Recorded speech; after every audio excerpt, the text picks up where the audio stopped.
This video is a follow-up to the one I made back in July of 2022, where I covered the uncompressed original soundtrack from the SpongeBob SquarePants movie game. Today, I want to share a pretty interesting discovery related to one specific track, Welcome to Planktopolis. For anyone who might not be familiar with the game or its soundtrack, the game contains certain pieces of music that are used exclusively during cutscenes.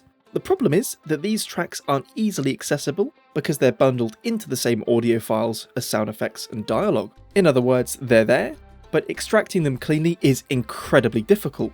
And as far as we know, there are two tracks like this. One of them is officially referred to as Narrator, and the other one is an alternate version of the Planktopolis theme. And since today's focus is on that Planktopolis track, I'll play a short segment now so you know exactly what we're talking about going forward.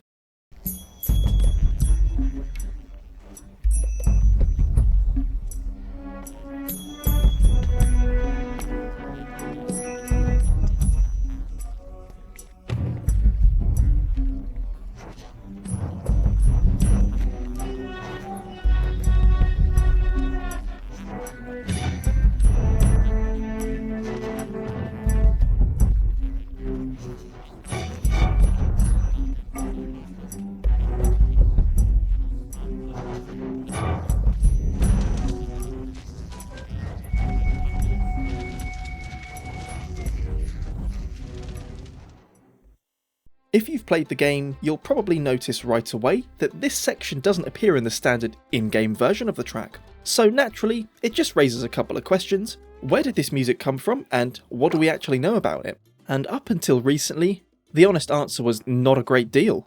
From me kind of making that video about the game's music, I hadn't really made any progress in uncovering more information on these tracks, but more recently I just started experimenting again and cross-referencing tracks between the original movie game and then Truth or Square, which was a 2009 game released which recycled music from the movie game, so it seemed like a good place to look for any potential clues or information that might be worth sharing about these tracks that we may not have known before. One idea that I've been considering is that the additional sections we hear in these underscore cues might not be separate tracks at all.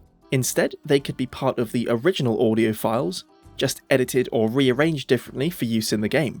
Let me explain about why that's a possibility.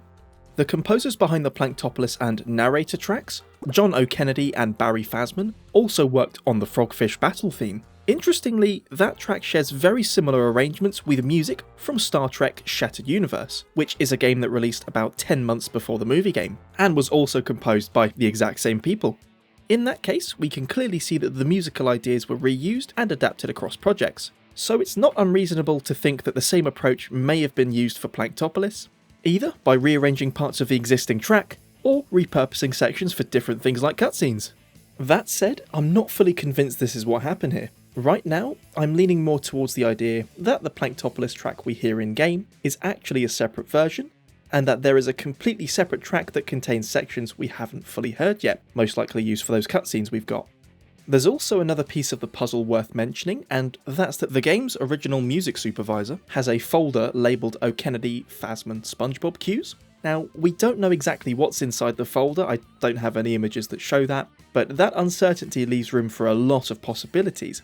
It could contain the full versions of these tracks, including this underscore cue, or just the ones we already know about, so that would be the Frogfish fight, the Narrator track, and then just the standard Planktopolis cue.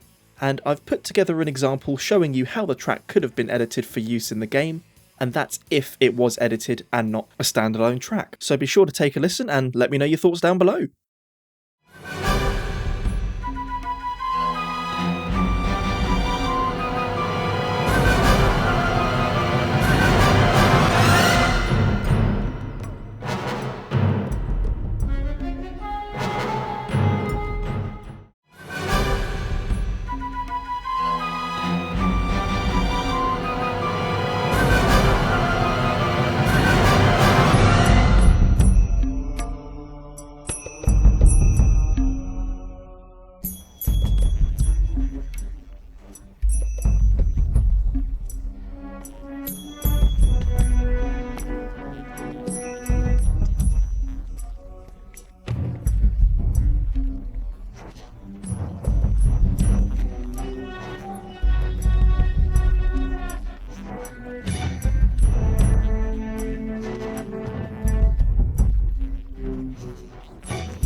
Now listening to that, it further supports that the track may have been altered for use, with the end of the track perfectly lining itself up for the additional underscore to then come in, but in the actual game it just loops back to the start of the track.